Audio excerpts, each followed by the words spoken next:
For the 5th year, Southern Living is highlighting people across the South who go above and beyond to make a difference in their community. Yeah, we love this right here. And no better way and better day to share their stories than on this World Kindness Day. And joining us now to reveal the 2024 Southerners of the Year is Editor-in-Chief Sid Evans. Sid, good to see you, man, and thanks for being here. Great to be here. So tell us how this all came to be and why it's important to honor our unsung heroes.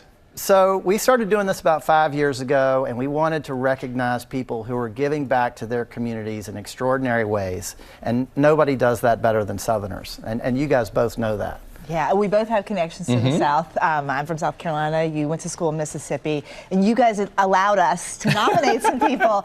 So let's talk about some of the people that we nominated. I nominated a girl that I've heard of named Tracy. She's not a girl, she's a woman. Tracy, tell us about Tracy. Yeah, so Tracy Rankin in Columbia, South Carolina, she's got an organization called Happy Wheels. And they go around in hospitals and they have this cart, this decorated cart with all these toys and gifts, and they bring these gifts to kids that are going through a really tough time, that are sick.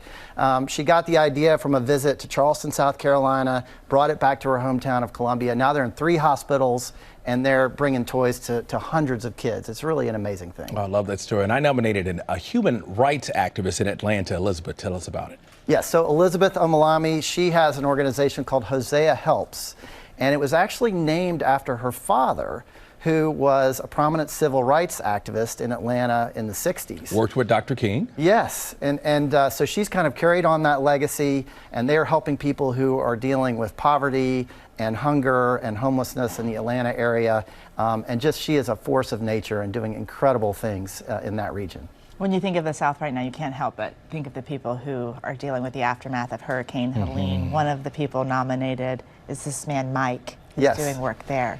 So we did so many stories after Helene hit, and there were so many incredible stories that came out of that area. This guy, Mike Torberer, has a company called Mountain Mule Packers. And when nobody had access, there were no roads, there were all these roads that were washed out, there were people that were stranded. And Mike took his pack of mules and was delivering food and water and medical supplies, including insulin, to people who were stranded and who desperately needed it.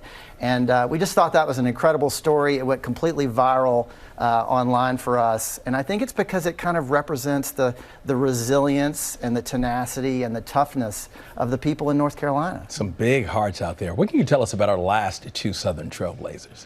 Okay, so we've got 2 more, and one of them is a guy named Richard Casper, who has Creative Vets in Nashville, and he served in Iraq. He came back with traumatic brain injury and realized that he needed to help people who are going through the same thing.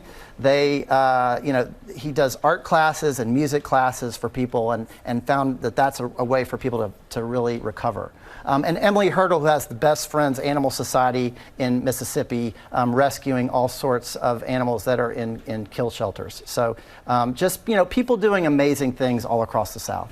Yeah, it's a good reminder that you can do a lot in your place where you are. Yeah. Yeah, so incredible to hear these stories. Thank you so much, Sid, for joining us today.